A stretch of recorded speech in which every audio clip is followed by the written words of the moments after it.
સુરતના સલાબતપુરા વિસ્તારમાં પતિએ પત્નીની ક્રૂર હત્યા કરી તેના મૃતદેહને 5 દિવસ સુધી લાકડાની પેટીમાં છુપાવી રાખવાની હચમચાવી દેતી ઘટના સામે આવી છે।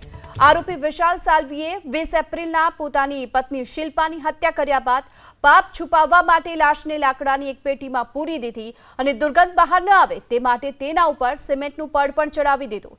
5 દિવસ સુધી પત્ની ગુમ હોવાનું નાટક કરનાર પતિએ અંતે પોતાના 13 વર્ષના પુત્રને પત્ર આપી અને ગુનાની કબૂલાત કરી અને પોતે ફરાર થઈ ગયો।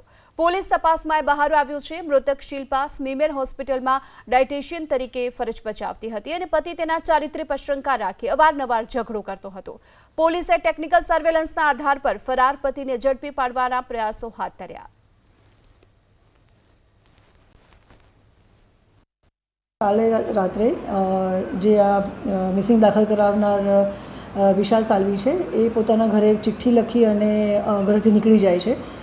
પોલીસ તપાસ દરમિયાન પોલીસ પણ ઇન્વેસ્ટિગેશન મિસિંગની કરી રહી હતી એટલે એમના ફેમિલી મેમ્બરના કોન્ટેક્ટમાં હતા અને એમના જે ભોગ બનનાર અને જે હસબન્ડ છે વિશાલ એના ઘરે એના દીકરા પાસેથી એક ચિઠ્ઠી મળે છે જે ચિઠ્ઠીમાં વિશાલ લખીને જતા રહે છે કે ભાઈ મારી ભૂલ થઈ ગઈ છે અને આ રીતે એક ઘટના બની ચૂકી છે। એ સંદર્ભે પોલીસે તપાસ કરતાં જ્યારે ખબર પડી કે એનું જૂનું ઘર માંદરવાજા પાસે છે તો બંધ મકાનમાંથી એક લાકડાના બક્સામાં ડેડ બોડી મળે છે।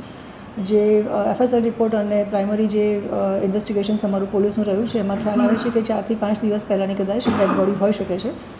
ડેડ બોડી થોડી ફૂલેલી હાલતમાં મળી આવે છે, બોડી પર સ્કાર પણ છે અને જેણે પણ આ કૃત્ય કર્યું છે એણે રો સિમેન્ટ પણ આ બોડી પર નાખેલો છે।